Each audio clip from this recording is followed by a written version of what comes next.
Hello and welcome to Play It Again. This is a podcast about how we consume culture and how it consumes us right back. I'm Raja Sen. And I'm Pragya Tiwari. And for this episode of Play It Again, we sat down with writer and director Neeraj Ghaywan. It feels most appropriate for us to be speaking to Neeraj Ghaywan because he embodies what this podcast is all about, breaking down barriers between consumers of culture. Starting as a professional armed with an MBA, Ghaywan took a decisive turn when he began writing passionately about Hindi cinema in the mid 2000s, blogging hard during the rise of India's radical new wave of filmmakers. This deep love propelled him from consumer to creator. In 2015, we saw his first film, Masaan, a layered, nuanced film set in Varanasi, grappling with grief, caste, and forbidden love. It was an instant rage, winning acclaim at Cannes and becoming a landmark in Indian independent cinema. Since then, Ghewan has stayed active and influential, crafting sharp, celebrated shorts and working on high profile streaming shows. It's been quite some time since he made a feature, though. With Homebound, a film that took him back to Cannes this summer, the director is back, executive produced by Martin Scorsese. It's a film we are dying to watch. It was really, really fun to talk to It Neeraj. was really, really fun. What stood out for you, Raja? What did you think of the interview? I think there's a lot. I mean, there's really so many nuggets, but one of the things that I remember a lot was the way he candidly spoke about wanting to upgrade his own style, visual style as a filmmaker, which led him to study David Fincher just before he did Geeli Puchhi, I think, and that was really quite remarkable. He also spoke very candidly about a crime he committed as a child over and over again, something that uh, he is ashamed of, but that he also perhaps should not be ashamed of. What stood out to you? Yeah, you're right. But it's so hard to pick any one thing because my mind is now swimming with all these things that I need to unpack that he spoke about. But I think it was really special the way in which he again, very candidly spoke about what it means for him to be a Dalit filmmaker and, what he's made out of that identity of his and how the world has now come to see him. So I think that was very special. I also think it was very special in a sort of very moving and very honest segment. He spoke about feeling like an imposter as a writer. And I think that's something that is, that's so many writers. I would go as far as to say every writer has struggled with. Perhaps not for the same reasons that he talks about, but in some way or another. But it's very hard to find the words to really um, talk about that experience. And listening to him talk about it was very, very special. Yeah, truly special. That and a whole lot more in the conversation. Listen along. We've been waiting for Neeraj Ghaywan for 10 years. Here he is. Hi, Neeraj. Wonderful to be speaking to you. Thanks so much for being here. Thanks for Now, having me over. this is a podcast about the consumption of culture. And before you became a creator, you were a very avid consumer. You were almost doing it full time. So tell us a little bit about the early cinema that enthralled you. Mm. How did your understanding of what is good cinema build? Uh, as a child, when I was in my home, I think we didn't have the typical Bachchan is great kind of cinema that was. Um, for me, my sisters and my mom, they would watch the Doordarshan films, that used to come in the afternoon and the regional films. Mostly it was Sham Benegal that was really looked after, that was really like weighted. That kind of cinema is what I think I happened to like see as I grew up. So that was, I think, the subconscious bias or the layering of subjects happened right then because I think it seeped in my subconscious. Talking about the subaltern or stories about um, you know rural India or all of these things, I think it was seeded in at that time. When I grew up, I think I went the typical route of how everybody gets into this engineering and MBA from a tier 1B school and all of that happened. Up until then, I think I was keenly interested in watching films, but mostly about like, getting a beer and watching a Western with your MBA flatmate. That was more like it. And also like having a lot of discussions about Fight Club with my flatmates and, having varied theories about like this and that. It was limited to that, but then I think because my MBA was a specialized one into marketing communications, we had a lecture on film as well. So this FTI professor came and taught us, and nobody in the class would pay attention to him. I remember like all of us were sitting with our laptops, and everybody would be either downloading, surfing, or whatever, and nobody would pay attention. And he would scream in the class that, "You motherfucking capitalist! You don't need my lecture. How dare you be there?" And he was to it so angry because people would not pay attention to him. Right. And I mean, of course, he didn't say that expletive, but almost close to that. Um, but for the first time, I think he started speaking about Satyajit Ray's film, and I forgot the scene which we were just talking about. He suddenly talked about that one class was something like, I then started seeing films as an art form, not just mere entertainment, but like he spoke about spatio-temporal dislocation of time. He was juxtaposing Dil Chahta Hai and Satyajit Ray film. Something interesting was there. And then I realized that there's so much more to cinema, and I used to ask questions. I used to get thrown chalk from back. Friends would be like, this is a free class, man. Just don't ask questions so that he stays a little longer. Like everybody wants to move. So that was like 2 hours of chill time because he would show film, talk about it. Then I started meeting him at the canteen, and slowly that interest grew. And I think passionforcinema.com, that this erstwhile blog that I think you both know, was the place I think where it all happened. So it was technically genuinely like a flight club because we all would go on with our lives of corporate or academia and we do whatever, but like we would come back and this is really, we felt like where we belong to. And this blog was had all of the Hindi filmmakers, Anurag and Dibakar and Sudhir Mishra, and all of them talking about it and freely. And there was such a free forum because you could write directly on the blog and you could ask questions and you can diss these people out and they would take it in their stride. I'm sure Raja would remember the times when we dissed Anurag's film and how much there was a conversation about it. And that felt like so much. Then I slowly started writing about these films. I mean, started commenting and slowly getting into it. And all this while my corporate thing has happened. I mean, how I got into filmmaking, that is a boring chapter, which I've repeated many times. But the slow journey into these kind of films happened literally only because of that blog. Because from there, I remember the first piece that I wrote for it was, I think, the cliches of Bollywood. And then I progressed to like writing. Then, as how every early cinephile happens, is you go to Kieslowski and that phase happened. And from then on, I think I went into a spiral. I think I remember writing about Ceylan's Three Monkeys, Kusturica's Underground. And I actually still have those pieces that I've written. And they're the most pretentious, most, I don't know how to put it because they're so, and they were elaborative pieces which I was writing. See, the reason why I was writing also was because I wanted to understand cinema myself. And I didn't have the option to go to a film school. I didn't have the option of anything at all. And I thought, and I come from academia, so I give it a lot of importance and I feel that is the base for anything to get, like, I need to get technical. So I wrote very technical pieces, like deep diving and also reading multiple pieces and getting into it. Say for Haneke's The White Ribbon, or like many of the art house. Then I slowly got into a lot of art house cinema, watching it and reviewing it. And I said, I think I will won't talk about it. But anyway, so I was deeply into it and I became like one of the editors of the website. Okay.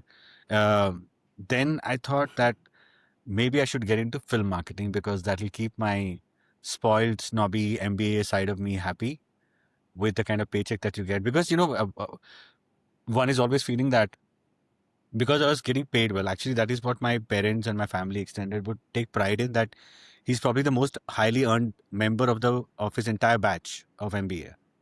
And they used to go around tell people that, my son is earning that much. And, there was a lot of pride. And you get deluded into that fact that because you earn well and because you can afford the single malt for all your friends at a party, you are happy. And that's what I was deluded into thinking that. And also always given fancy positions in my corporate life also. while I worked after my MBA. So there were all these fancy tags like strategic marketing manager and those kind of things. Um, I, I got suckered into it and believing that that is exactly what is happiness, because when you can afford everything, that's happiness. But I slowly avoid sort of set in once I started writing these blog pieces, and then I reached out to. So Anurag had once invited 4 or 5 filmmakers who made it to the one of the levels of authorship on the website. And when I met him, he was like, he said, "Dude, I'm such a fan of your writing." I was like, "What?" Uh, at that time, I think Vishal Bhardwaj also had come to his house, and that time, Raja, I think you had written review of Kaminey, and even I had written something on Kaminey at that time. Uh, so we were the entire night we spoke about films and this and that, and that kind of really pushed me. And then I thought, okay, fine, I want to get into film stuff. I started getting into film marketing because I don't have to compromise my whatever paycheck that I was getting, and I'll still be in cinema. So I was writing to every studio that I could, really long emails. Now I feel that maybe that is why they didn't reply to me. But there was like a hiring freeze, or there was a recession in the film industry, and I only wanted to work with UTV Spot Boy at the time. They were making really good stuff.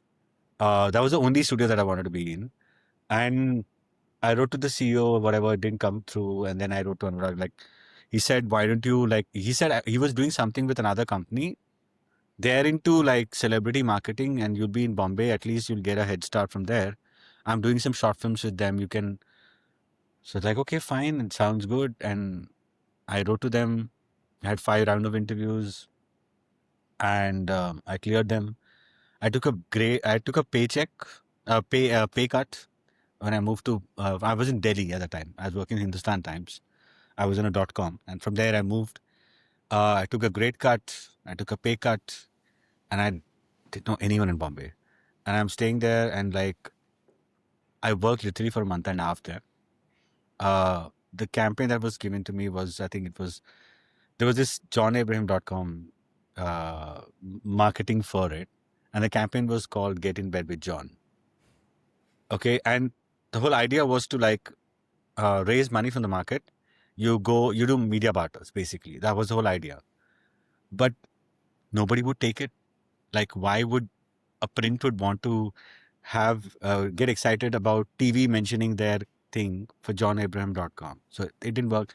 So that's the first time that I actually felt failure. Like, I have been a top performer in my corporate life, not so great in my MBA, but I've been like extracurriculars I was always good at. So that's the first time I faced failure, and that's when it really pushed me into. Now that I come to think of it, maybe that was also a reason why I actually jumped headlong into filmmaking. And I spoke to Anurag, and I used to like cry literally. Go down the office, cry, listen to Udaan songs. That time it was just the songs that had come out. And I would go back in, and then one time Anurag called. He was in Madrid writing Gangs of Wasseypur. He said, "You seem," I said, "You don't seem all right." I was like, "No, I'm fine." I was skirting around, and I said, "You have to tell me what is it." I said, "I don't know if I'm making sense." Like, I was literally writing about like Kieslowski and Haneke and Bellatar, and I am working on this campaign called "Get in Bed with John," and I'm sitting in a meeting where they were thinking of an app to pull down John Abrams' chaddi, and I was, that is what I mean. Not trying to deride it or anything. It's just that, And it's not even the filmmaker John Abraham. It's not even yeah, yeah. that John Abraham. Yeah. Yes. I mean, I was, then he said that he actually said something that really moved me. And I said, Anurag, I don't know. Like, he said, why don't you like drop this pretense and start like working in the industry? Why don't you work with me? It's like, I mean, dude, like, you have so many people reaching out to you, and I don't know if I have it in me. And he said, how will you know if you haven't tried? And that one line like did something in, and I walked back. I'd come down to speak to him, and it was the office in the east. Okay, so you would not get auto rickshaw, so I would wait till 8:39 p.m. because that's only when you wait. So I'll spend the time in the office anyway. So I go back up, I type my resignation, I CC the entire company, hit send. Then it hit me that what did I just do? And I was so paranoid. And my parents called me and they said, we just My dad asked me that, did you meet the family that we wanted you to? Like, what family? Yeah, we you were supposed to meet this family, right? For a marriage alliance. Like, no, I forgot. I'm not going to meet them, and I just quit my job. I'm going to join films. I'm going to be assisting Anurag Kashyap. There was like a 2 minute silence, and there was a barrage of like yelling and abuse, and a lot of both my parents like freaked out majorly. They didn't talk to me for 7 months, I think. Yeah, it was quite hard hitting because you also feel so often at that moment because you don't know anybody in Bombay and you've just taken a big step out of a whim. I mean, but that whimsy doesn't pay off well in real life because reality comes and hits you. And I didn't know what to do. I didn't know how to. Um, then Anurag came back next day and he said, I said, I don't know if I've done the right thing. Maybe it was a mistake. And they said, come, I want to show you something. And he took me for Udaan screening. And I saw the film for the first time, and it was a trial screening. And then we ended up like he had a morning 5 a.m. flight, and we both ended up chatting uh, uh, in his old apartment. Remember that huge terrace with the sea facing that apartment? And it was raining all night, and we all night kept talking about films and stuff. And then I realized that okay, this is it. And that's how I came into films, and that's how my interest also has been very different uh, because of the interest into, I think, world cinema coming through. So yeah, so that has been. I lost the train of question that you had asked, but I think I've answered enough. No, the formative films, which is like from a Yes. Sham Benegal to a Fight Club to westerns and world cinema, and then Yeah. of course, Anurag, Vikram. But one thing that you spoke about, Neeraj, which is the importance of forums like Passion for Cinema. The fact that a place like that existed was so important for so many people to come into their own. I remember the freedom to write. I wrote a review, not even a review, like a long piece on Devdi before it was having some trouble with the censors. And Anurag, for very good reason, is always terrified of the censors. Yeah. And I just got a message from him saying, it's not been cleared by the censors. Why have you written this piece? And I said, okay, I should have probably not done that. And then he read it and he said, no, it's a very good piece. It's fine. Just let it be. It's fine. But just the freedom, right? Like we can't imagine a space like that anymore. And writing pretentious shit. I remember writing something where I compared a true for film to Chalte Chalte, Shah Rukh Khan's Chalte Chalte. I have number of times I've wanted to erase this from the internet. I have done a People similar thing where I have compared Kaminey to Pulp Fiction. Please, Which that is is so also- much better than what I've done. I keep trying to delete this from internet's memory, but people have Yeah. apparently taken it. But anyway, The internet remembers. I just extend this question a little bit. There's always a moment in every artist's life when they, from their passionate consumption of that art, that could be painting, writing, whatever it is, they come to a point where they're like, no, we really want to intervene in this. We want to make this, right? There's always a point. Now, obviously, a lot of that has to do with logistics, which you just spoke about, right? Like your journey, right? You're here and then who you meet and what happens and all of that. Yeah. But there are always some pieces, like in one of the episodes, I spoke about reading a lot when I was growing up, but never wanting to be a writer. I just loved reading. Until I read one thing and I said, I want to do this. Like that switch hadn't happened in my head, right? I was just wondering if there are filmmakers or films that made you want to make cinema, even if you had no means to at that point. You could have seen it and not really thought, how can I make this, but still felt like, yeah, I want to make this. I don't just want to watch cinema. Were there any films like that or any filmmakers like that? Definitely, yeah. I mean, early years, Kishlowski has been an influence. Satyajit Ray has been a huge influence. But strangely, for me, I think that thing to like get out and I want to be making something similar happened to me with the Dardenne brothers, these Belgian filmmakers. And the first film that I've seen of theirs was Rosetta. And to date, I think I still show it to any of the cast members who join any of the work that I do. I want them to see Rosetta. Similarly, I think in a more contemporary sense, it's also Ken Loach. Then I try to understand why do I navigate more towards that, because they question the social structures, they question the surroundings, and also come in from a very cinema varied style of dogme, which is non-existent at the moment. And even the people who pioneered Winterberg and all these people who pioneered dogme have since given up. But I think Dardenne brothers are the only ones who still keep it alive, at least the spirit of it, like to shoot completely handheld, no additional music, live recording. Basically, there is no pretense. That and then again, Satyajit Ray, because what appealed to me with Ray was prior to that, films that I've seen, it felt like, okay, your politics is at the fore and your narrative is like lagging.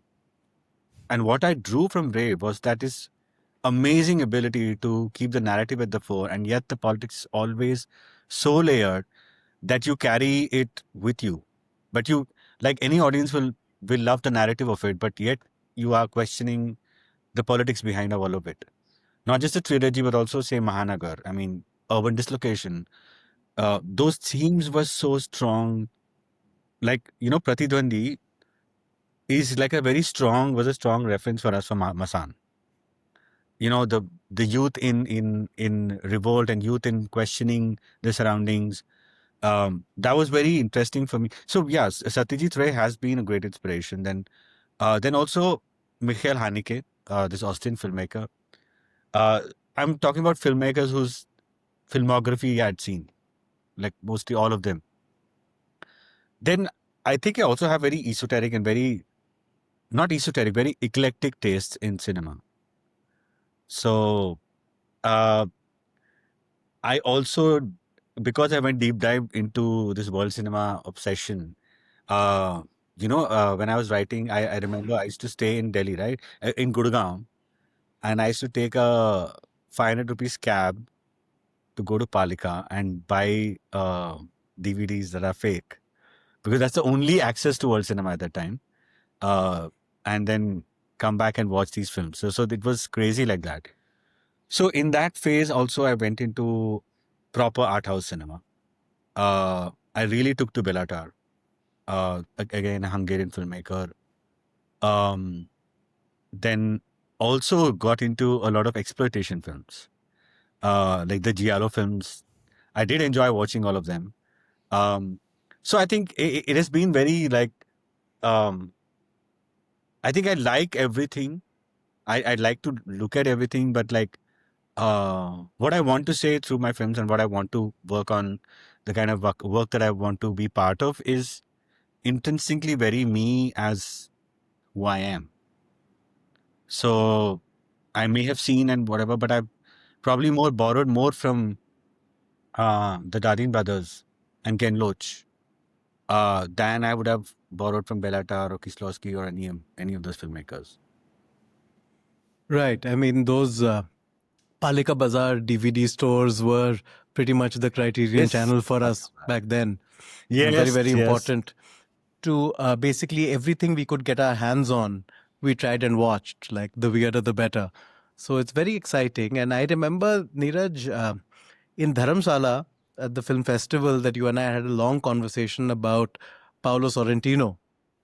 And you had this great admiration for him at the time. And I was just like, I look at your work and it's so, like when I can draw the direct lines from Ken Loach or, the Dardenne brothers, I can see that social realist style. But when we look at an operatic, maximalist filmmaker like Sorrentino, I wonder if you could just give a sense of the kind of lessons you take from a filmmaker like that in terms of how you're looking at things. Like you never know how any style or anything gets seeped into your subconscious and it plays out while you're writing and making films. It could be a short design that you've completely forgotten, but it sat in your subconscious for a very long time. Yes, Paolo Sorrentino, like, actually, I think it was more about fanboying about The Great Beauty. I mean, his superb film that came out. And I then discovered his other films. But I think I think it was the actor Tony Servillo who is mind blowing in that film. And then I went back, and so even Tony Servillo's films is what I also give as an exercise to the male actors that I work with. That's it, you should watch. I give some actors to actorographies. I give for them to study performance. So Tony Servillo is definitely one of them. Then there's Ricardo Darin, and there are many others also. Matt Mikkelsen, but this one was something like Great Beauty. I think because I'm a huge Fellini fan. Again, Fellini he has been a huge influence in. I think I don't know why has it been so influential, but I genuinely don't know. But I think Eight and a Half affected me as much as Pyasa did.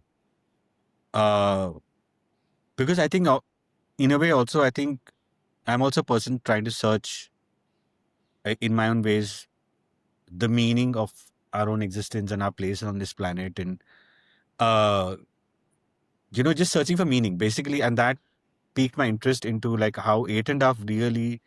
Earlier, Pragya, I think you were asking about what is that seminal piece that really, and I would say it was Eight and a Half that really took me in. Because I saw the film back to back twice because I was so bowled by every frame of it, and then I tried to understand the film through a lot of philosophical text that was around, and um Eight and a Half, seriously, I think that, and then again, if you see the shades of that are also in The Great Beauty. Uh, so I think I naturally navigated towards Paolo Sorrentino, but I think I watch a lot of films. Like I even love Gaspar Noé. I mean, Enter the Void also is one film which had a visceral reaction. Like I think everybody agrees that it gave me a visceral. To everybody, I think it was a visceral reaction because I don't smoke up or anything, but I genuinely felt like that when I watched the film because that is truly masterful. I mean, that film really spoke to me. And but then these styles, like you also have to be cognizant because when you watch these things, you also know that it is because the subject is such. Just because you have this cinephilia and you've seen all of this, you can't imprint those styles and that kind of thing onto subjects that I drew from. Because it will be it will be then that like you are. Uh, it's like the director becomes bigger than the screenplay, which it never be. The director is always serving the screenplay, always serving the vision of the film. Because uh, so I've been very conscious about style. Uh, because of this Dogme influence and because of Dardennes so my style has been more so that kind in my at least early Masaan or anything. But then later on, I kind of like if you see Geeli Puchhi, this film about like 13 odd minutes. And this time I swore that I mean, it was a low budget. Masaan was a very low budget film. We didn't even have money for like a manual trolley. So I was with vengeance that I wanted to up my game of visual grammar because I felt that I don't have good visual grammar. I need to up my game. And there was a phase. It was COVID times when I made that film, and I studied Fincher. I legit studied it because why am I saying that is because I would once watch the film, then I watch it on mute. Okay, because what happens with Fincher's film is that you get sucked into it so much because he makes it so well that no matter how many times you see it, you get engrossed in the film. But when you're studying, you have not to be so attached to it. You have to see it like a subject, right? So the only way is to mute it or like to see how the editing is. So Geeli Puchhi, I went with a vengeance and I was like, okay, I am going to move the fucking camera in every frame that I can and use light and use um, architecture and all of these things to um, speak of various things. So, and also, the fulcrum of everything I do has these pillars of, caste, gender, sexuality, all of them come from a space of identity that I question. And that's why I think I navigate towards those. So there, of course, I would love to do something like an Enter the Void. But at the moment, I think I'm also pigeonholed as this very emotional filmmaker who can like do realism and, all that stuff. But I really want to also do something cool and kick-ass as Enter the Void or, all of those films. And because I don't want to be stuck in the rut. I really don't want to. But because of the subject that I have, I can't force fit a style. because the style definitely has to arise from the story, the narrative, whatever it is. You know, Harold Bloom, I think it was Harold Bloom, who had spoken about, who coined this phrase called the anxiety of influence, right? Because all writers, filmmakers are so heavily influenced that even if they understand consciously that you can't, like you said, retrofit a style or love a scene so much that you end up, transporting it into a film that you're making, whether it fits or not. But no one is completely immune from it, right? 100%. So all of us sometimes end up wondering, where is the line between my work being derivative and my work being simply inspired or just standing on the shoulders of giants, right? Is that something you've ever grappled with? I have, and I consciously make a lot of effort to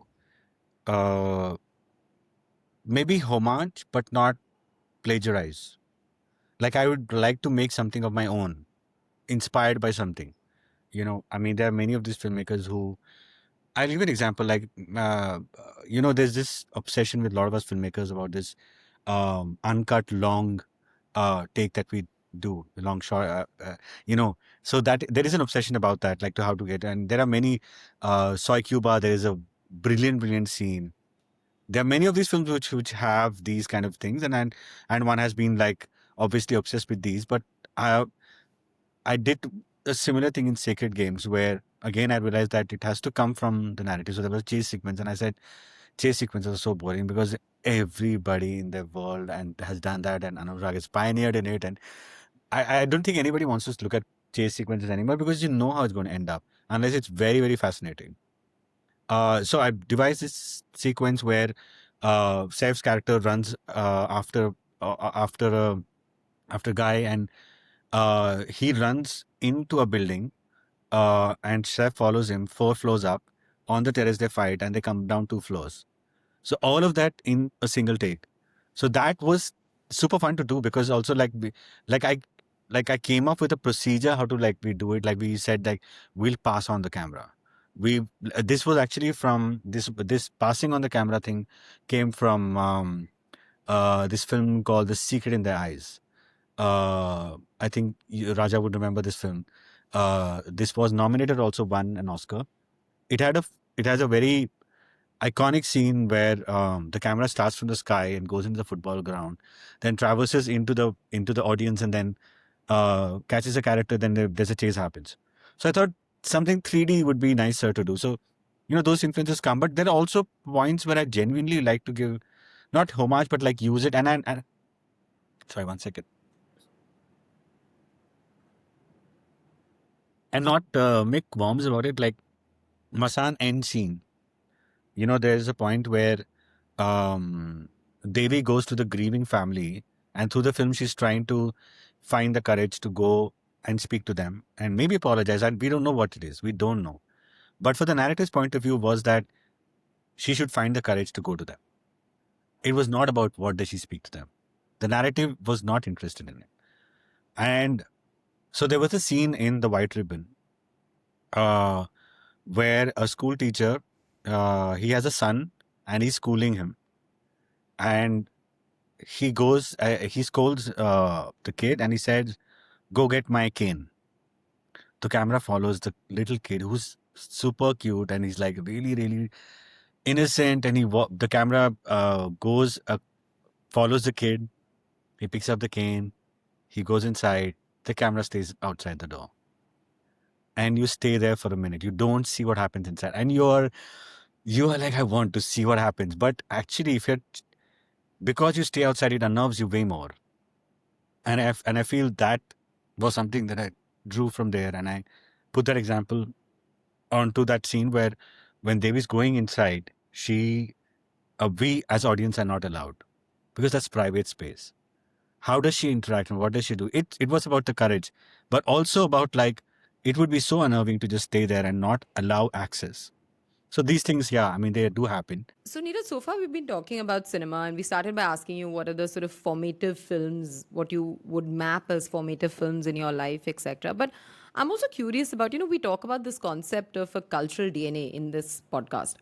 And essentially, what we mean is stuff that is kind of really integral to our understanding of art forms, understanding of ourselves, our lives, and our worldview, right? And that could be because it came to us when we were very young, or it could be because it came to us at a time when, we needed it and made a huge impression. So, is there anything else that you would say outside of the films that you've talked about that you would consider to be part of cultural DNA? This could be stories, this could be any epics, this could be poems, music, theater, anything. Yes, in terms of other art forms, actually, recently I have started immersing myself into other art forms because I think no artist will thrive if we are only suckered into a particular art forms. A lot of paintings, Edward Hopper there's an obsession. In fact, I tried to recreate some of the frames, but it never worked out.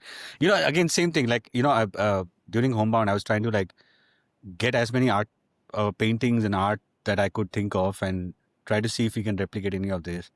But I realized that if it doesn't organically come through, there's no need to do it. And then it'll be so wannabe because the story has to be rooted and intrinsic. Art is something that I'm really dabbling into. I'm trying to like, of course, I don't have the money to acquire art. I'd love to acquire art. Then music. I am heavily influenced by music. I remember I have a very small anecdote of music. So growing up, fortunately, I had friends who had good taste in music. So, but I was growing up, we were like quite not there financially, and I remember my dad used to actually cycle to work, and my mother was a tailor, and all of those things happened, and then we became a little better, but still, of course, definitely not even. I would not even say middle class. And I regret this so much. I stole money every time to buy cassettes and CDs. The first one was Beatles. Then I bought Led Zeppelin. Then I bought Pink Floyd. Then I got heavily into rock. So I used to steal my mother's money, steal my dad's money from his pocket, and I would buy them. At that time, I didn't have any shame, but growing up, I was so ashamed of it. And I got the karma back. And I'll tell you why. Because many years later, when I got into corporate and I moved to Delhi and all of that happened, and I called my mom. It's like saying that, where's all my stuff, by the way? Like, you all have shifted the house. So they said, yeah, we sold it to Kabadi Wala. Like, no, you did not. Like, there must have been a whole carton of these, I mean, you guys are music aficionados yourself. You would understand having like the early Led Zeppelin cassettes. I remember the BBC Sessions one that I've played it so many times. All of Floyd I had, all of Metallica and all of those things. And so, yeah, from that time on, I think I've had a very eclectic taste in music as well. Like, I am a sucker for Kumar Gandharv also. And at the same time, I could go Black Sabbath and, heavy metal. And also recently, I'm also starting to like look at various art forms of music also to pique my interest. Like recently, my newest jam is post-punk new wave. I'm really into it. And a while back, I was into like hip hop and now into like deep house. And of course, the interest for rock music continues. But, in Bombay, there are no avenues to like. And I actually did, sorry, I'm digressing a little, but I have to tell you this one thing where I've never been to a concert, and even during corporate life, there was a concert of Roger Waters that was happening in Bangalore. And I was in Bangalore, my boss didn't allow me to go. And I was so heartbroken. And so recently, like a year back or something, there's this anti-social club. And they had a metal concert by Bhayanak Moth. And I just wanted to go into a mosh pit because I've never been to. And I actually went there alone and I got into a mosh pit and I got into a fight. I got hit by people and I hit people. It was so much fun. It was so liberating. It was so liberating to like connect with something that you really love. So music is something, and I work with actors a lot on music, and even to write like Homebound, like this was the first time I'm writing an entire screenplay by myself. And sadly, I don't have a very reading background, and I don't have a very that kind of background. And I'll tell you later why. Um, so I would I thought I'll borrow from reality. So that has been my thing, that I want to borrow from reality. I would never want, because imagination can only reach only to a certain age limit. But what happens in reality is, like, I mean, the cliche goes, truth is stranger than fiction. So to make sense of those, I would play music a lot of it. Like while writing, I played. While filming, I literally have a playlist of Homebound. I had a playlist for each actor. For each scene, I know that this is the song that I want to play. Because you have very little time for shoot, and you have very little time for actors also to get into it. So I would actually play a certain music for them to instantly channel into it. And I think Ishan took that a lot, because he's also a sucker for music. So for me to navigate into that, like, it really helps, like especially emotional scenes, it really helps a lot.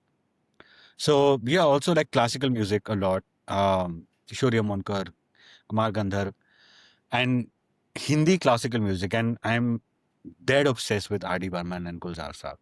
I think one very, very, very big influence, and I'm not ashamed to say it, that I genuinely borrow is Gulzar Saab. You know, I feel that he's so amazing as a lyricist that people don't talk enough about his writing capacity and storytelling capacity in his films. His films are way, way ahead. And I think one of the films that I think it never got its due. Even now, I think there is an underground cult for that film, but it's not like spoken about as much as Ijazat. So every year during monsoon, there are certain films that I do watch. And Ijazat is one of them. Guide is one of them. Then of course 8.5 and all these films. But like the way Gulzar Saab, like, really, I think he really knows interpersonal so well. You know, the unspoken words. Sometimes the most banal things can give so much meaning to a relationship. You know, like the seminal song of Mera Kuch Saman. It is such a lovely way of expressing grief and loneliness and yearning, you know. So those things have been like a really, again, I meandered and ended up where I have no idea. But sorry, please ask your next question. No, no, I it's think this is precisely the point of this conversation. yeah, this meandering is what we are after. And it's interesting that you spoke about Homebound being your first fully written screenplay. And you also spoke about, as a director, how the director has to work in service of the script. So as a writer, what are your influences? And you also spoke about the fact that you haven't read enough. So if we could talk about that a little. It's a little difficult to talk about it, but I'll still talk about it. So essentially, I think growing up, all of my 35 years, I have passed on. I have masqueraded as being a privileged caste member, because there was this inherent fear that was also inculcated by my parents also, because if they know, they will treat us different. My sisters, I remember my sister changing her name, you know, in order to not to be found. So there was that fear, and I also went to Kendriya Vidyalaya and government colleges and all, entrance and all that thing. There was this thing of finding out kisko kitne marks aaye and iska cutoff ye tha, so how did he get in? Then you know. And once people know, no matter how progressive, liberal people you are, there will be a certain gaze. You cannot avoid that. And I have lived in that fear because I've been masquerading my identity and watching over my back always, trying to see if has anybody spotted me, has anybody figured out my identity. So I used to hang around. So my safe recluse was to hang around from the most intellectual savarnas of the class. Be it school, college, MBA, or my corporate, I've always hung around people like that. So I thought I would not be seen. There's this dichotomous situation where I have fear of being seen. At the same time, I want to be hiding and also want to be seen. So I am a bundle of ironies, you know. So, and I used to see how my friends, like, they would talk about endlessly about books. I was also part of a literary club that we used to do on Sundays. And when I used to go to their homes, their books will be like, there'll be a wall full of books. Their parents have also read books. And here, I had a very different household. You know, it was all about, I think, survival. at least in childhood, and then growing up also, it was all about like getting through. There's not been a culture because my parents haven't had a social capital to be um, uh, to have that influence of books and book reading, because I think their forefathers have, for them, survival had been the only goal. Which way also, if you look at also the classical history of caste, you'll see that there's no indigenous culture that has developed like the way, or culture when I say rituals or language or any of those situations, because survival का ही time नहीं था, तो आप इसमें कहाँ जा पाते? So that was always a problem for, if you look at racial history, and that is my only way to, that is also one of the things that I drew upon, because I had no yardstick to compare or to learn about caste, because I didn't have, there was nobody in the film industry, in the film industry to like, to learn from.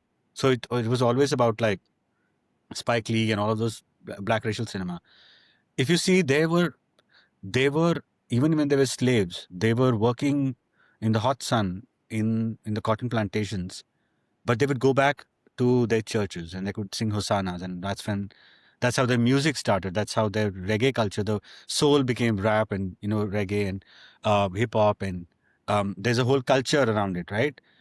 But we didn't have that, so there was no thing for me. So I would always draw upon them. But then when you're in that coterie of friends who are always, all of them from privileged caste groups, there is an added on fear that one of them clocks it, that's it, they will abandon me. So I used to feel that being intellectuals, we are reading, was the thing of the upper caste, of the privileged caste people.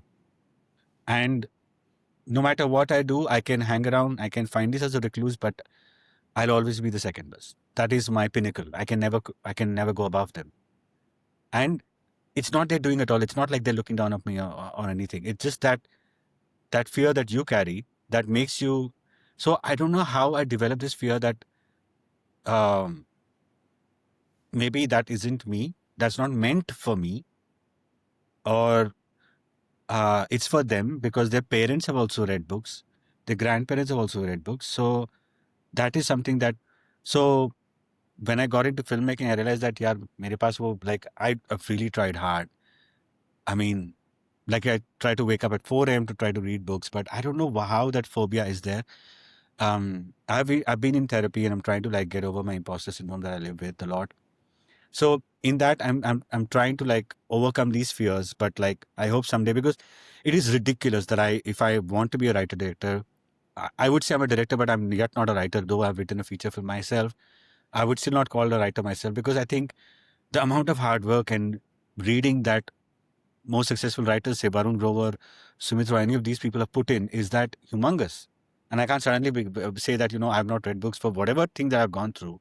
I can't call myself a writer because I don't have the voluminous history of reading so many books, There were some books that I've liked in my life, but that has been something that has been there with me, and I'm really wanting to work on that. Yeah, sorry, it was a little digression, I guess. No, thank you for sharing that. I would say you are a writer. I don't think you need to read books, just books to be a writer. You read a lot of things. You've read Varun so Grover many said the movies. same to me when I confided into him about, like, he said the same thing, that then I realized that, I can draw upon from life because I have had a very, very rich experience of life. I have traveled to various states. I have seen the depth of poverty, and I've been middle class. I've been in corporate. I've been in, I have varied experiences that I've seen and grown, and I think that is rich tapestry to like put in together. Then I always have people to help me, support me into like putting things together, because I don't want to carry the general arrogance of most directors that we do have this thing that because you can direct, we assume that we'll automatically be writers. That is such a bullshit thing to think, because writing is a different beast. And I realize it is way, way difficult than direction. It is so lonely a process. I mean, Homebound, I took like about 2 years to just write. 2.5 years. And it is probably the most daunting thing that I've ever done. And, like I come from academia. So like, so my mother would wake me up at 2 a.m., 1 a.m. to study and stuff. And I thought I'll do that. I used to wake up at like 4 a.m. and I would sit and I'd make my coffee and I'm like really looking at reels and I'm playing with my cats. And I know I'm so obsessed with putting pen to paper, but I'm not able to. The fear is so big that how do you make that leap? How do you do that thing? I devised my own techniques that then I would do the same thing. I would wake up at 4, I would go for a swim or a jog, and then I'd go to Dharma office at 7 a.m. Now, why did I do that? Because I've had a long 8-year corporate background. So I thought, let me do that. What is that theory called? Maslow's theory? No. There's a theory where you theory of conditioning. With the cat and the bell. Pavlov's theory, sorry. Yeah. So I thought, like, if I go and work in a corporate environment, it did help me, because I would go there and I realized that, okay, nobody's in office. I have to work. I'm a corporate machine. I would work diligently till 12. I'd come back and take a nap. 4 hours I'd work. So I have figured out my own ways to like circumvent the problem. But, I've been flagellating myself a lot about not being, which has also pushed me away, thinking that I am not the best. I'm not equipped. I'm not just there because these guys have had that solid education and solid reading things or books. But I haven't had. So maybe I won't be a good artist. I won't be a good filmmaker. I won't ever be that.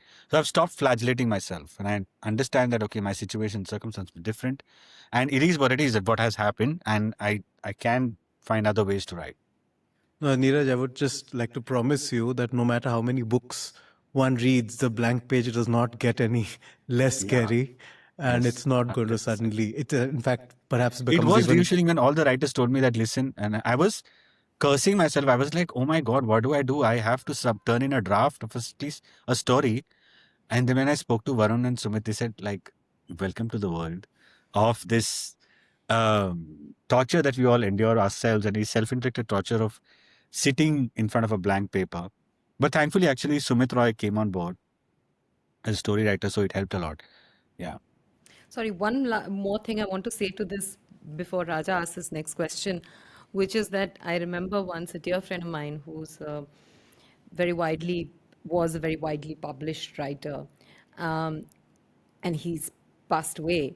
I hadn't written something during the pandemic I wrote a piece on the lockdown and then I hadn't published anything for a while. And he wanted to give me some tough love. And he said a sentence to me that I now repeat to any of my friends or anybody who says that, they have any kind of imposter syndrome about writing. He said to me, Pragya, do you know who a writer is? And I said, who? And he said, a writer is someone who writes. So I think that's just something to remember. A writer is not somebody who reads. A writer is not somebody who has read Wow. and done X number of... Wow. Believe me, it made me put pen to paper and write gibberish for half an hour out of sheer panic My God. after I heard that line. I had a similar epiphany of somebody telling you a quote and then it changing your life in a way. Was post Gangs. So Gangs of Wasseypur was getting over, and I did the post for the film, which took 2.5 years of post production. During the time, I was like, because again, academia, so I thought I have to put practice to like whatever theory I've learned on set, I have to put it into practice. So I made a short film called Shore.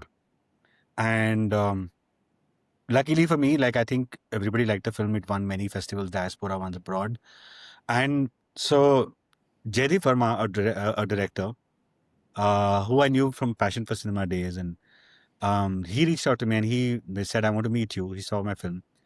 And he said, his father is also was the dean of FTI. He said, you have such original voice and I think you should start directing. And I was like, yeah, but I want to assist more, right? Like, and he said, no, but look. Then he said one line, he said, passion is finite. It fucking broke me. Because, here I was all of 29, like, okay, I realized that I came into Nirasir at the age of 20 and I was like, people start at 18, 19. I'm 29. What will I do? And I used to feel like मेरे पास time नहीं है यार, मेरे को जल्दी जल्दी करना है. And I used to feel that I have all the passion. I'll like wing it, and then I realized that passion has a time limit. It is not finite. It will, you know, diminish over time. We assume that we'll be passionate forever, and that really pushed me into like, because I remember I was going to do Bombay Velvet as a first, and I'd said yes to Anurag because he got too used to me after Gangs. He's like, I can't imagine this film without you. I go, okay, I'll do it. And by that time, me and Varun had already fleshed out the screenplay for it. Varun had entirely written the screenplay, and we were like 1 week hence, and I said, Anurag, maybe I think I should direct the film. And he said, I agree, and you should go ahead. So yeah, so that leap of faith did help me. Right. It may not have come from a book, but Homebound has come from Basharat Pir's New York Times article about friendship, a pandemic, and a death on the highway.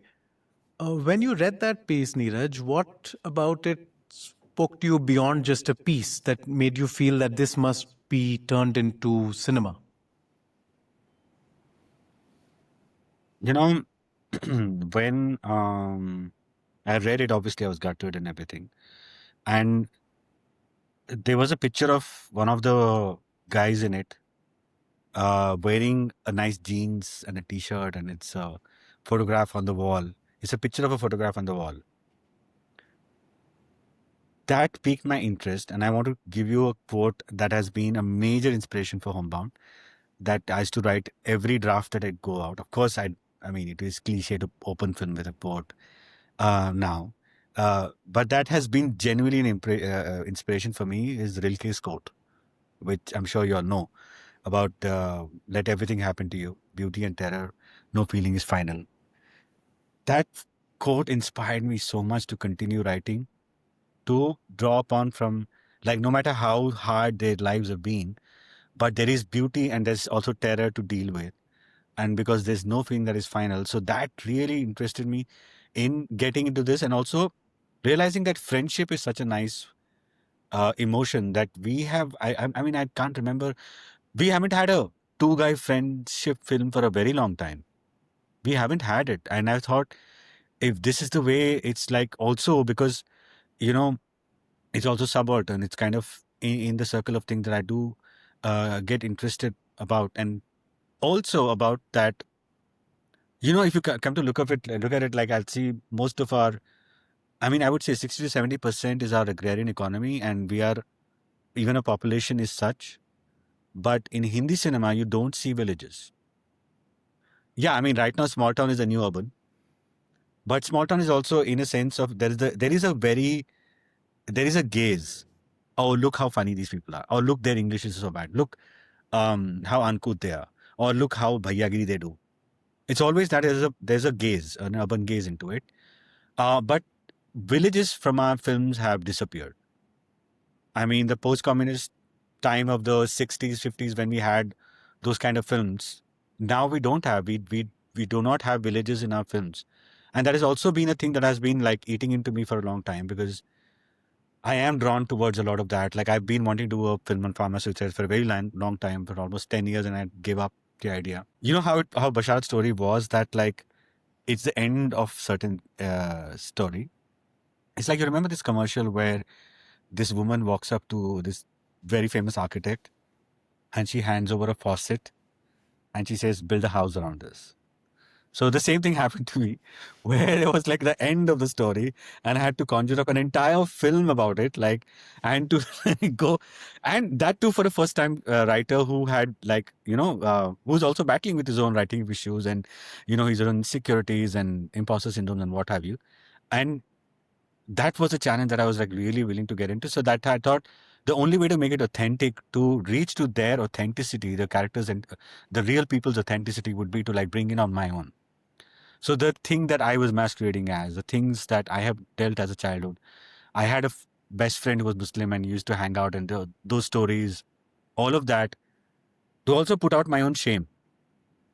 There is a thing where, and I want to take a quick minute to explain why I'm saying that It's not just the shame of also masquerading and hiding and something that has tortured you so much that you put it on film to like so that it never haunts you again. But it's also the self shame that happens because regardless of which privileged community that you think of, or underprivileged or marginalized communities, be it LGBTQI, Muslim, Dalits, or racial, Black history, or Hispanic, or any of the communities that you think, can you tell me the most common thing across board, regardless of countries, communities, whatever? There's one thing that's common: patriarchy. Patriarchy is across the board the same. No matter where you go, there will be these scales of like whatever, but patriarchy is the thing. So, like growing up, like I said, I have 3 elder sisters. Okay, no surprises there. Why I am like we are 4 and like I'm the youngest. And growing up, I was pampered a lot. And my sisters tell my nephews and nieces that, oh, he was so cute. That's why we used to pamper him so much. And growing up, I realized that, no, listen, that's not the reason why I was pampered. That was not the reason why Granny would give me milk and not give you milk. The reason is very apparent. And I wanted to put out my shame as well. That I was privileged in my own underprivileged, whatever background that I come from. So patriarchy is also that I wanted to call out in my own community. So that is also that, so putting out my own things there is challenging.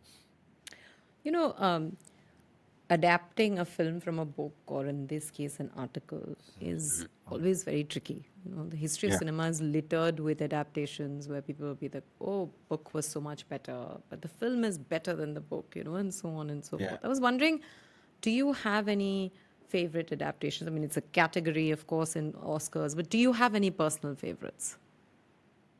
I mean, don't judge me, but like during college days, I got obsessed over the bridges of Madison County. I don't know why it shook me so much. It was but then the film, I think what the book does to you, the film didn't work for me as much. But I've spoken to many people that they actually love the film more than the book. But there's one film that really stood up to me. The book is The Trial. Kafka's. That film freaked me out, and I actually watched it in such a very because I was staying in a service apartment which was very dingy in Delhi. It literally had no windows, and I was watching the film, and it like really shook me because it actually spoke about the things that I was feeling, like a cog in the wheel in the corporate machinery, and how you want to get out of the rut. And The Trial was something really. And even there's something about Homebound that I wanted to talk about, but I forgot. Anyway, go on. The Dalit experience in Indian cinema has often been misrepresented, ornamentalized, or invisibilized. What to you defines caste conscious filmmaking? Are there any touchstones when it comes to talking about the community? See, first of all, I think it's very important to understand that caste is not a monolith. And there is no singular experience of caste, because no matter what we do, we all live intersections. Like my experience of caste will be very different from the experience of my sister, who had also had the intersection of being a woman. My caste experience will be different from, say, Nagaraj Manjule, because he will have an intersection of having to grow up in a village and not have the access of the urban upbringing that I did sort of have. So caste is not a monolith. So the only way to, and nobody knows the actual truth. Nobody knows how to go about, but the only way to make caste conscious filmmaking would be to bring in the lived experiences. I cannot stress how much it is necessary to bring in people from the communities to in your writing rooms. The most important place is the writing rooms. Yes, you can direct films, you can make, but if the backbone of it, the research and the writing, if you don't involve people from the communities, it will never ring true. And that not just applies to caste, or it applies to any marginalized community. Like if you do not understand it, if you do not have people from lived experience, like recently, I'll tell you, I mean, we all are like, we want to be called as very progressive. We're very, like, I'm very inquisitive about various marginalized communities because, there is a bonhomie that I feel with Muslims because you feel that. And recently I saw a film called Ani Mani. It's a wonderful film. It was a movie for a while. That's when I saw it. And there was this argument about these two Muslim ladies who talk about their burqa, and there is a class difference between the burqas that they talk about. She says that one मैं तो चांदनी चौक में नहीं हूँ, इसमें जरी वाला है, इसमें गोटे वाला है, and they talk about that, and they talk about the difference. No matter how much I feel for the community, I will not be able to bring that nuance. That only a lived experience can bring. So it is essential for true voice to come through, and also because no matter how much you try, you will have, sorry to say this, but you will have the white savior complex. You will have the white savarna gaze to it. You will not be because even if you come from like very, very affectionate, very, very kid gloves kind of a treatment, but then again you are like, oh, that is also wrong in a way. You know what I mean? Like if you even come from that space, because authenticity will only come from those people. Like, how do you feel? Because even if in a film like you talk about caste and you like go hammer and tongs, but is it the way that you would want to? Like, I don't want to be subject of atrocity all the time, because that is what a Savarna would make. They will always make it about the experience of being othered or disenfranchised. That will be the primary experience that you want to. But if I were to go in, I would want to go into primary experience of like relationships. What is the familial construct? What I'm more interested in anthropology of people, and rather than like you go into like, okay, you put in a political interface to it, because you're only seeing them as political subjects. And I mean, I say this with a lot of reverence also to even Shyam Benegal, because even his films, or even any of the films that have been done before, they've always had this gaze of there is a white savior. If there is not a white savior, there is always this thing that there's subjects of atrocity. There always will be a subject. You will not see a fleshed out thing. So that has been my grows with a lot. And sometimes, honestly speaking, it doesn't even have to be like a lot of caste conscious talking. I'm saying start with the basics. One of these parties I actually had where a lot of writers were there. We were hanging out, and I just stood up on a stool and I said, guys, I just had a small thing, like you all are very progressive, you all are very inclusive and whatnot, but please start with basics. Like, I'm not saying you have to make film on caste conscience. That is your call. That is your prerogative. I never want to push you or want to force you to do it. But like, can you start with the names? You don't have to get into their caste history or caste location, but can you please start by mentioning the names? Because there can be people beyond Malhotra, Mishra, Sharma, all of these. Why don't we include those? Is my biggest thing to start with, because that is the basic. Start with there. So, yeah. I'm really glad you brought this up. This idea that the diversity of the Dalit experience, which also, of course, applies to the diversity of the Muslim experience, right? You spoke about intersectionality, that a Dalit woman is, and how class intersects with it, how gender intersects with it. And How that's sorry, one faith example intersects. was, sorry, that was an example I was forgot to mention, was Geeli Puchhi came from that whole idea. Yeah. That if you, because any kind of feminism is null and void if you're not talking about intersectional inclusivity. Yeah. It is banal. It is just two people in Latins sipping coffee and talking about, how much we have to work on, because it doesn't go well. Because if you're not being inclusive of all kinds of women, then it is not feminism. Sorry, But go. even outside of intersectionality, the experience differs from even state to state, right? What it means 100%. in a particular state, what it means in a particular village, how it differs from rural to urban communities. And of course, we talk about Muslims as if they don't have caste, right? Because they Yeah. don't have reservations, they don't have caste. Um, so I'm really glad. And of course, the varietals of subcastes and subcastes and all of that, right? So I'm really glad you brought that diversity into the conversation.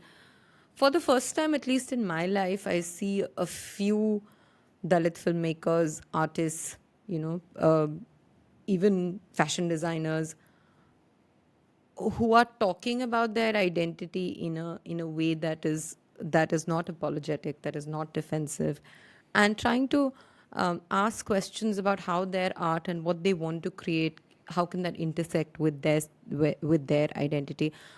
We were wondering if there are any contemporary filmmakers or artists or musicians or theatre performers that you've come across from the Dalit community whose work you'd recommend that people, or writers whose work you'd recommend people should check out.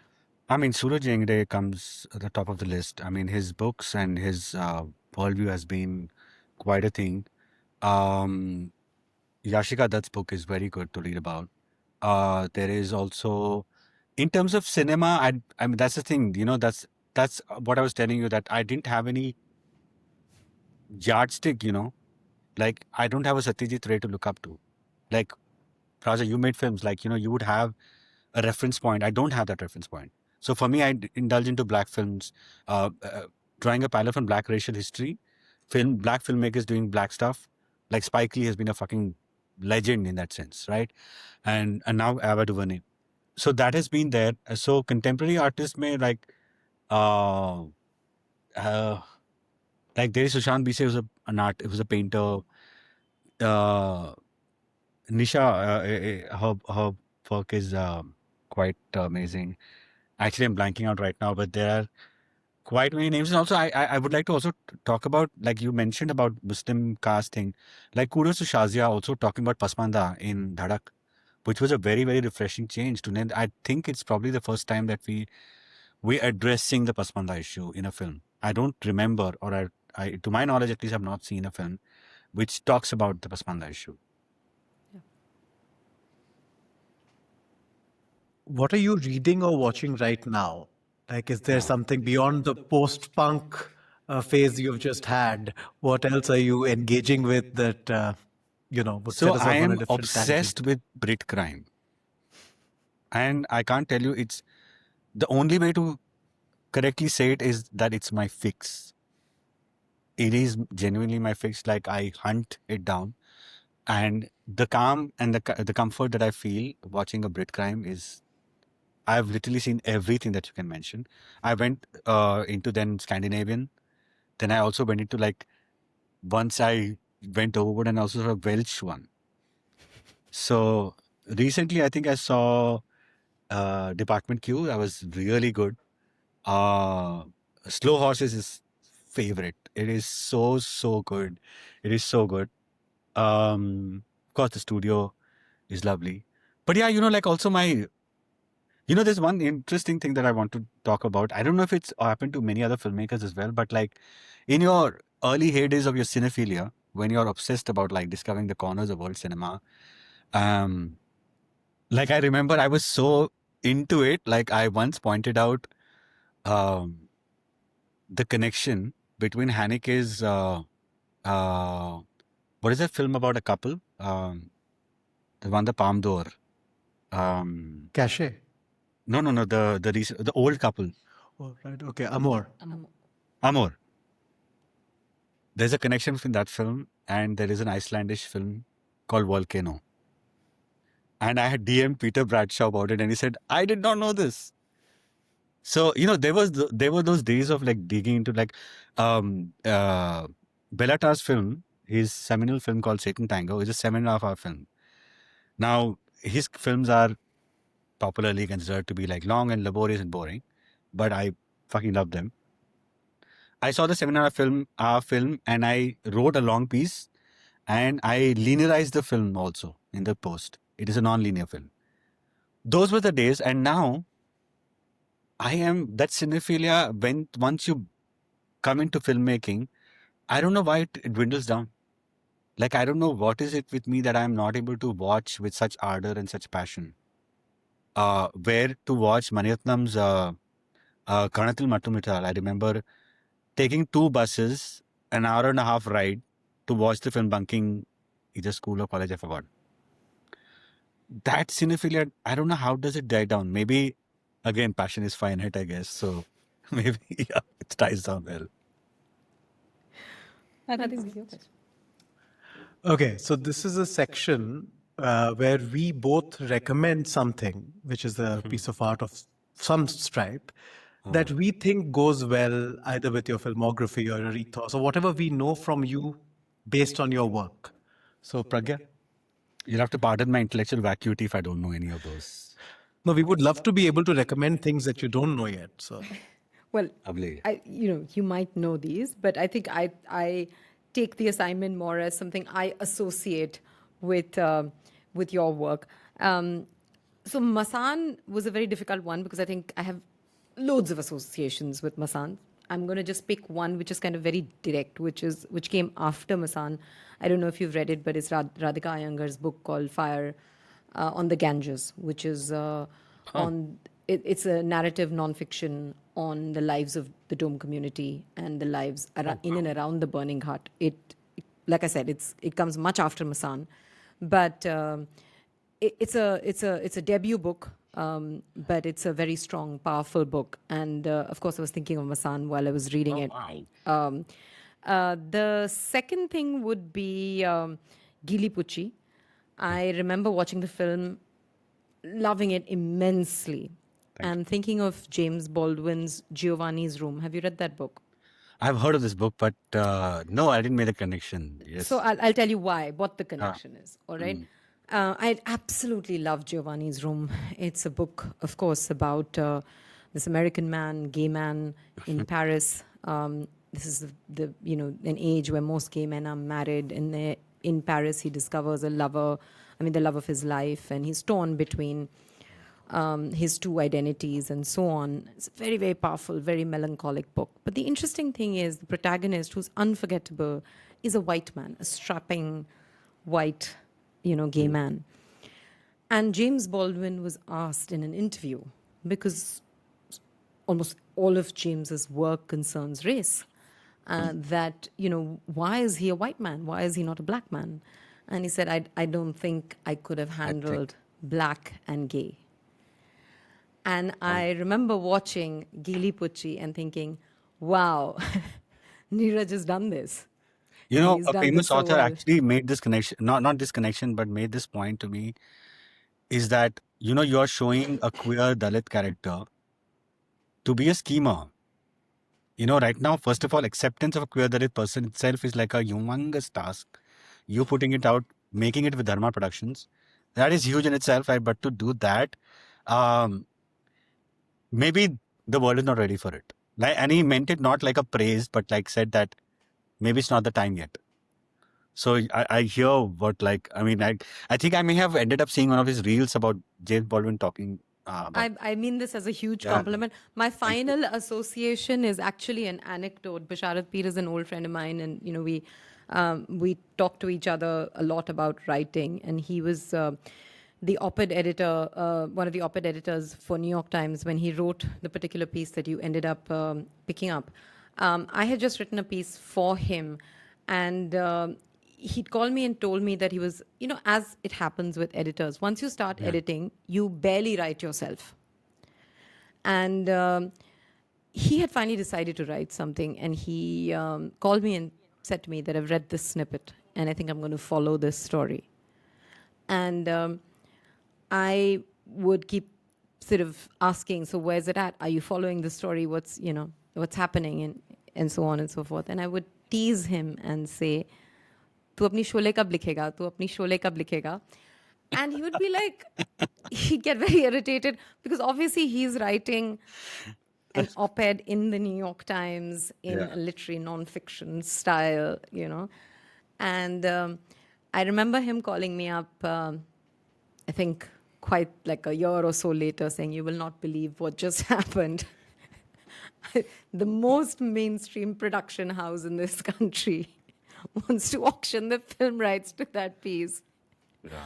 And that joke got a new lease of life. Wow. So companion piece to Homebound, even though I haven't seen it. Surely. It's so funny that Sharat is a dear, dear sweetheart of a friend. And, while we had a small little journey because we actually went to the families, we took that journey together. And it was almost like that bonhomie that maybe those two characters also felt. It was so surreal. Like, I can't tell you in words. The association I had with Basharat is priceless. He's a very special person. Yeah. Right. One of the films I want to recommend to you, it's a bit of a radical, experimental sort of film that came out a few years ago called Sorry to Bother You by Boots Riley. And it's a very exciting film. It's got Lakeith Stanfield, and he's playing a black man who starts working in a call center and realizes that in order to succeed, he has to put on a white voice. And he becomes very good at this code switching, at putting on a white voice and getting ahead in the world. Wow. And it's a remarkable, very crazy film. We When get was to this? interrupt. When did it come out? I think the same time as Black Klansman. So 20. I was just about to say that. That's Black Klansman has a similar Yeah, so episode, they came right? out at Very- roughly the yeah. same time. But, it's a very, very cool film. It's a little underseen, and I think you'd enjoy it because it's got identity politics and social prejudice. But it's such an interesting and fearless satire that I really would recommend it to you hard. Thanks for the echo. I'd really love it to watch. And the other thing I would recommend is very different from Sorry to Bother You. It's a very mellow thing. It's Simon and Garfunkel's final album, Bridge Over Troubled Water, which is, that obviously Yes. that lovely title song, but also Baby Driver and Only Living Boy in Yeah. New York and Yeah. So Long Frank Lloyd Wright. But largely because of such an empathetic album, it's why I connected to your work is because it's empathy, because it's very nuanced, very striking observations. There's social critique, but most importantly, it's hope without being preachy. And I think that's a fine album to Oh, nice. close this I on. remember cutting a video for our college farewell Right. to one of Garfunkel's songs, like the same one, the New York. Oh, okay. Yes. Wonderful. Yeah. Okay, this is the final question, which is there, and we always end with this, so is there any one piece of art, cinema, that you feel has strongly not been correctly appraised? That could mean that people think it's amazing, but it's not, or people just don't value it enough. It's interesting, you already talked about Ijazat, and I Yeah. completely agree with you on that. But anything else that you feel very strongly about? Oh. Wow. There's two Telugu films actually. There's one Ratnam's first Telugu film, Geetanjali. That is one film that I would recommend because the problem is I think you don't have any copy with English subtitles anymore. And that film was so ahead of its time. So, what happened is like, I was given the opportunity. So the way Karan and I came into acquaintance was that he said that he's gotten the rights to remake Fault in Our Stars. And he said, I don't think of anyone else who can do justice to it and yada yada. And then I read the screenplay. I was like, honestly, I didn't really dig the film as much because I don't know, it felt whatever. And the screenplay was also not to my liking much. And I said, but there's a film that is better than Fault in Our Stars, which is Geetanjali. Like the film, I don't know how that coincidence happened that it has a similar arc, but it is so profound. I mean, the things that I've done. There's a song where there is, two people are kissing and the camera moves around it. That's the entire song.